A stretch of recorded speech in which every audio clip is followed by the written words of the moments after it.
El siglo XVI comenzó con la Iglesia cristiana, predominantemente católica romana, profundamente arraigada en el tejido de la sociedad europea. Desde grandes catedrales hasta rituales diarios, la fe impregnaba la vida.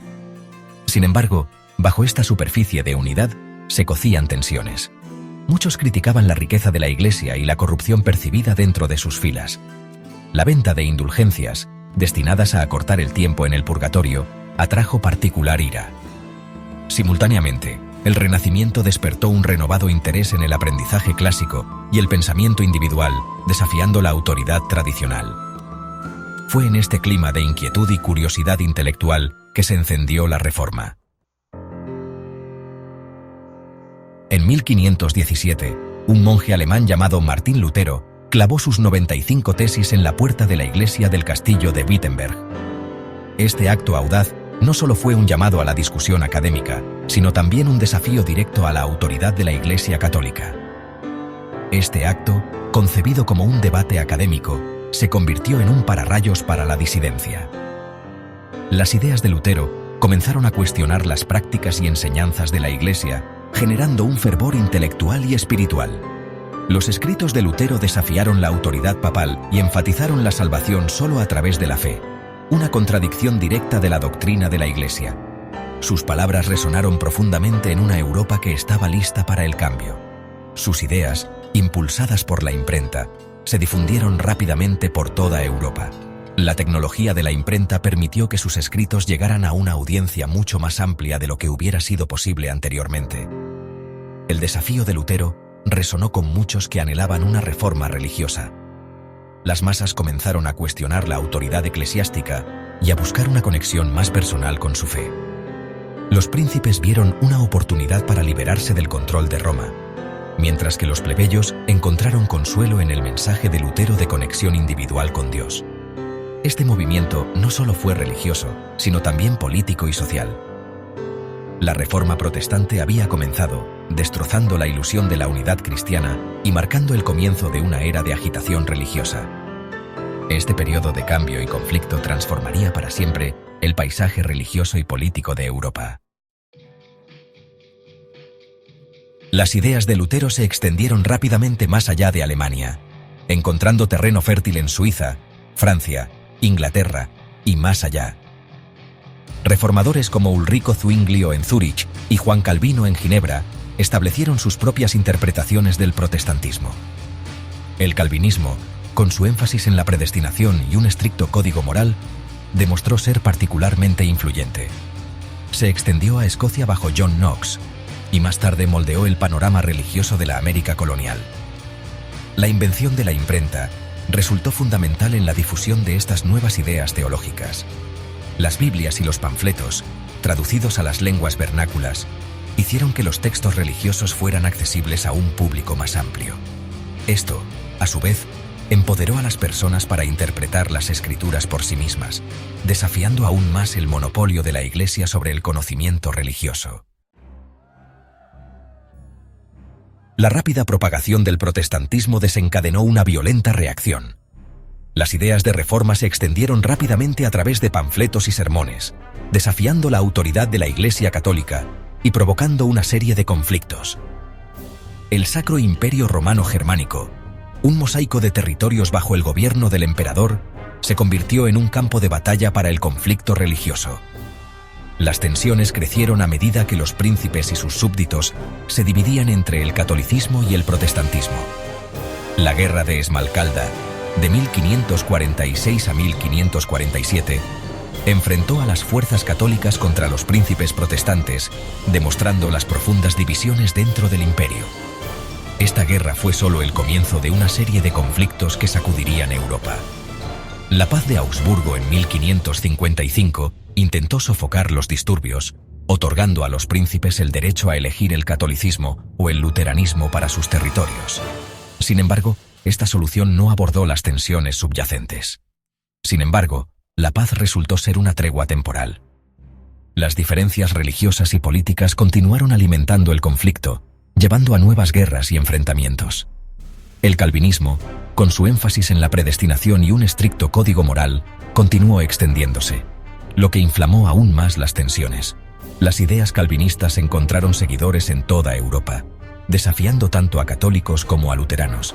Las guerras de religión de Francia, que abarcan desde 1562 hasta 1598, una serie de brutales conflictos entre católicos y hugonotes, ejemplifican la ferocidad de este conflicto religioso. Estos enfrentamientos dejaron una profunda huella en la historia de Francia y de Europa. Sección 5. La respuesta católica. La Contrarreforma. La Iglesia Católica, inicialmente lenta en responder a la Reforma, finalmente lanzó una contraofensiva multifacética conocida como la Contrarreforma. Este movimiento tenía como objetivo detener la ola del protestantismo y revitalizar la Iglesia desde adentro. Uno de sus elementos clave fue el Concilio de Trento, una serie de reuniones celebradas entre 1545 y 1563. El concilio abordó la corrupción, aclaró la doctrina y reafirmó la autoridad de la Iglesia. La Contrarreforma también vio el surgimiento de nuevas órdenes religiosas, como los jesuitas, que se dedicaron a la educación, el trabajo misionero y la lucha contra la herejía. La Iglesia también empleó el arte y la arquitectura como herramientas de persuasión, ejemplificadas por la grandeza dramática del estilo barroco. Sección 6. Ignacio de Loyola y la Orden Jesuita. Fundada en 1540 por Ignacio de Loyola, un noble español convertido en sacerdote, la Compañía de Jesús, o jesuitas, se convirtió rápidamente en una fuerza formidable dentro de la Iglesia Católica. Loyola inculcó en sus seguidores una estricta disciplina y una obediencia inquebrantable al Papa. Los jesuitas valoraron mucho la educación, estableciendo escuelas y universidades en toda Europa y más allá. También abrazaron el trabajo misionero, difundiendo el catolicismo en Asia, África y las Américas. Su rigor intelectual y su compromiso con el servicio les valieron tanto admiración como sospecha. La orden jesuita jugó un papel crucial en detener la ola del protestantismo y extender el alcance de la Iglesia Católica durante este período tumultuoso. Sección 7. El Concilio de Trento, reformando la Iglesia desde adentro. El Concilio de Trento, convocado en 3 sesiones entre 1545 y 1563, se erige como un momento decisivo en la Contrarreforma.